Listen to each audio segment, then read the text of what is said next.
బులెటిన్లో breaking news చూస్తున్నాం. Adani group chairman Gautam అదానీపై న్యూయార్క్ లో కేసు నమోదైంది. $1 బిలియన్ లంచం మోసానికి పాల్పడినట్లు గౌతమ్ అదానీపై కేసు నమోదైంది. గౌతమ్ అదానీతో పాటు ఆయన మేనల్లుడు సాగర్ అదానీతో సహా మరో 7గురు ఇందులో నిందితులుగా ఉన్నట్లు అధికారులు తెలిపారు. 20 ఏళ్లలో $2 బిలియన్ విలువైన సౌరశక్తి సరఫరా ఒప్పందాలను పొందేందుకు భారత ప్రభుత్వం అధికారులకు $265 మిలియన్ లంచం ఇచ్చినట్లుగా అధికారులు గుర్తించారు. అలాగే అదానీ గ్రీన్ ఎనర్జీలో అక్రమ మార్గాల ద్వారా రుణాలు, బాండ్లను సేకరించినట్లుగా తెలియజేశారు. అమెరికా సెక్యూరిటీస్ ఎక్స్చేంజ్ కమిషన్ ఇచ్చిన ఫిర్యాదు మేరకు న్యూయార్క్ పోలీసులు కేసు నమోదు చేశారు. ఈ మేరకు న్యూయార్క్ కోర్టు వారెంట్ జారీ చేసింది.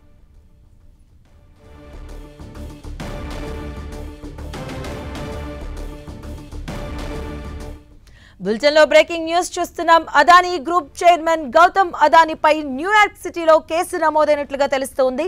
$1 బిలియన్ లంచం మోసానికి పాల్పడినట్లు గౌతమ్ అదానీపై కేసు నమోదైంది. ఇక గౌతమ్ అదానీతో పాటుగా ఆయన మేనల్లుడైనటువంటి సాగర్ అదానీతో సహా మరో 7గురు ఇందులో నిందితులుగా ఉన్నట్లుగా అధికారులు తెలిపారు. 20 ఏళ్లలో $2 బిలియన్ విలువైన సౌరశక్తి సరఫరా ఒప్పందాలను పొందేందుకు భారత ప్రభుత్వ అధికారులకు $265 మిలియన్ లంచం ఇచ్చినట్లుగా అధికారులు గుర్తించినట్టు సమాచారం. అలాగే అదానీ గ్రీన్ ఎనర్జీలో అక్రమ మార్గాల ద్వారా రుణాలు, బాండ్లను సేకరించినట్టు తెలిపారు. అమెరికా సెక్యూరిటీస్ ఎక్స్చేంజ్ కమిషన్ ఇచ్చిన ఫిర్యాదు మేరకు న్యూయార్క్ పోలీసులు కేసు నమోదు చేశారు.